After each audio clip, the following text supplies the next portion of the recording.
It's happened again. It's happened again. Tottenham Hotspur. It's happened again.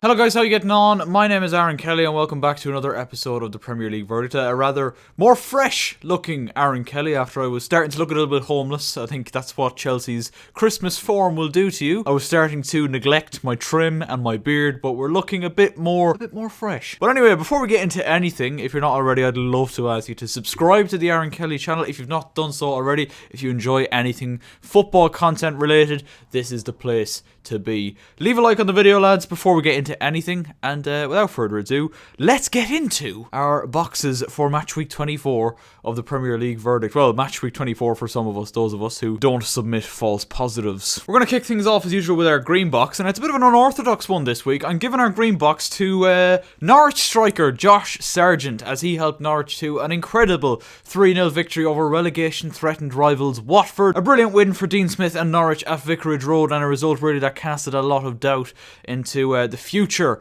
of Claudio Ranieri as Watford manager. It was a win that took Norwich out of the relegation zone, and one of Sargent's goals, I think his first goal of the day, was absolutely outrageous. And it kind of reminded me as well, Divock Origi scored a goal earlier on in the season in a Carabao Cup game against Preston, where he just kind of backheels it over the keeper's head, and I'm not sure how he manages it. This is like improvisation at its absolute maximum from Josh Sargent as he gets in on the end of a Pookie cross. He then got his second before an own goal by Juraj Kucka made it 3-0 to Norwich City, and a really damaging result for Watford, one that's seen them drop into the bottom three. And honestly, I know Norwich, a lot of them, including, myself, a lot of people wrote off Norwich along the start of the season, particularly when Chelsea bet them 7-0 at Stamford Bridge. I think people were like, right, this is the end. And there's been a lot of results, similar to that for Norwich this season, where it's just not been good enough. But honestly, they've given themselves a really good fighting chance of staying up, and that's all thanks to the brilliance of Dean Smith. He's completely reinvigorated that squad. As for Watford, they look like a side that are lost at the minute. Their next game is a game against Burnley, and that is absolutely huge. And if they don't manage to get a win in that, it could well be the end of Ranieri. It was just unacceptable from Watford, really, because just so disjointed, so disorganised. Emmanuel Dennis gets sent off as well, just to completely,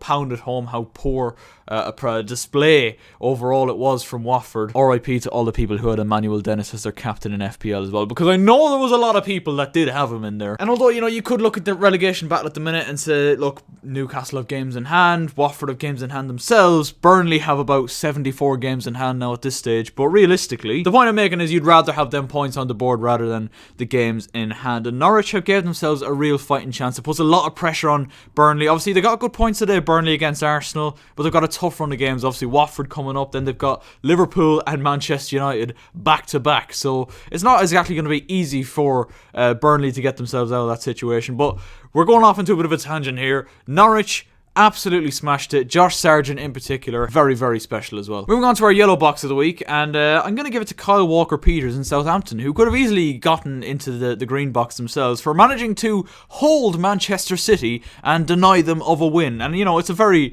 much a rarity these days to see Manchester City go out in a game of football and not win it, especially against, I suppose, a mid-table side like Southampton. But they got off to an unbelievable start, and this is why Kyle Walker-Peters gets into the box. His first Premier League goal. What a goal it was, and against unbelievable opposition as well. What a strike it was. And the build-up before that Southampton goal was absolutely world-class as well. City hit back then in the second half thanks to Laporte, and really at that point, I genuinely thought Manchester City were going to go clear, because there was still a lot of time left when Laporte heads in that equaliser. But luckily for Southampton, they managed to hold out. Really, really good defensive display. Even looked quite threatening a couple of times on the counter-attack through Broja and Adams. And look, I'm not saying that this opens up a title race or anything like that. I mean, far from it. I called it weeks ago that the title race is done. Obviously, Liverpool and Chelsea both won, and Manchester City dropped points. It's a very rare occurrence. But has Ralph Hasenhüttl in Southampton maybe opened up a little bit of possibility to other managers? Is that how you get a result against Manchester City? Do you have to fight fire with fire? Do you give as good as you get? Because really, Southampton really, I think, gave that game a go and were full value for their point. It does make you think, though, will City drop many more points? I mean, my verdict is probably no. It's going to be interesting to see how many points, if any, any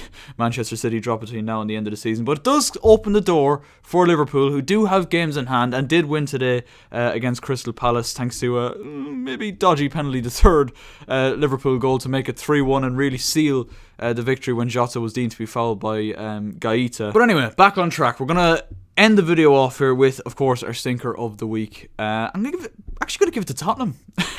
Because, you know, a big game against Chelsea. Obviously, the fourth defeat. I think an 8-0 aggregate now against Chelsea this season. They come up against the Chelsea side who are really in the pits. And I was looking at, you know, the body language from the defeat to... or the draw, it feels like a defeat, the draw to Brighton last week, and generally just how badly things have gone for Chelsea in the last month and a half. Like, it's been very, very depressing to watch. But even Chelsea at their worst, Tottenham just couldn't get anywhere near them. And look, you know, you look at the calibre of squads, for sure, Chelsea's is way, way above Tottenham. Antonio Conte has made sure to make that very clear on multiple occasions. But no, Chelsea really won today without having to break sweat. Tottenham, again, similar to, I think, both Carabao Cup sides. Obviously, we've beaten Tottenham now for the third time in a matter of like 2 weeks or something like that. Again, for the third time in that time, Tottenham just didn't look like they wanted to attack. It was very much a case of, let's go to Stamford Bridge, let's put all our men behind the ball and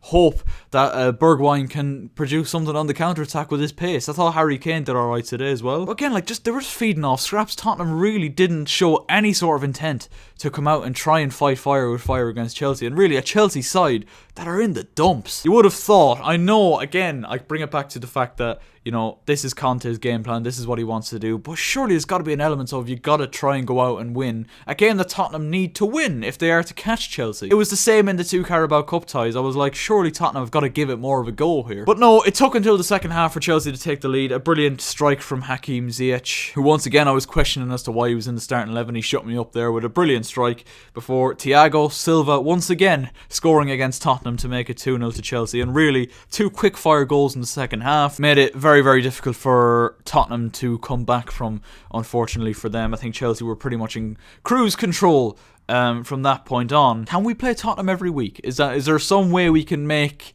an arrangement with the Premier League where, you know, we just have Tottenham on the fixture list? Because, like, they're just too easy to beat. You know, their players are spineless. I'm sorry, I know I'm going in a bit hard on Tottenham here, but they're just toothless. They really are. Now, I will give my opinion on the big talking point from the second half. Harry Kane having a goal disallowed after he was deemed to have pushed Thiago Silva.